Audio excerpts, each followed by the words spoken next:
kod mago manie diere. Wadhi kaunti ma Migori kama wayudo ni kaunti ma Migori kokalo kuom migawo mochung'ne choko mar osuru e kaunti no ochako keto kare chenro mar choko mar osuru e yor lony manyasani, mano mabende geto tieko chuth mibadhi e sekta no kendo bero choko mar osuru e kaunti no ma Migori.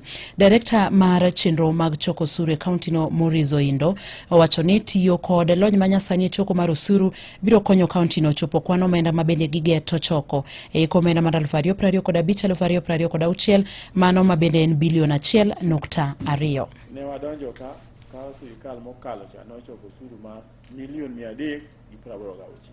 Yikwa mokwongo wamede milion 407. Yikwa mar ariyo wamede milion 512. Sama wuoyo kani ne wamede milion 708.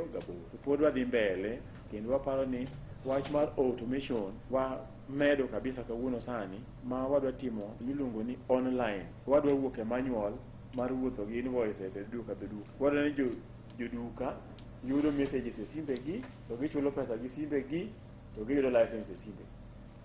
Oindo wacho ni gisetwa kod kembe machiwo sira mar omenda kod bengi mabende biro konyogi e neno ni chenrono okete tema kendo johala ochako timo chudo mar license magi kokalo e simbe mag ong'we yamo kendo bende gibiro yudo license go kokalo e yor lony manyasani. Ma wan gi legislation kata sheria moko mwakelo mabiro konyowa mano. Wan gi system automation moseyie ni biro timo mano. Wasewuoyo gi bank miluongo ni KCB moseyie ni gibiro timo online banking mondo gik moko te obed e simu. Koro waparo ni higa mwantie sani ni waseto target mar bilion 1.2 ma wakwa mana jopiny ni okonywa e chulo osuru mayom mondo wadhi ayud bilion 1.2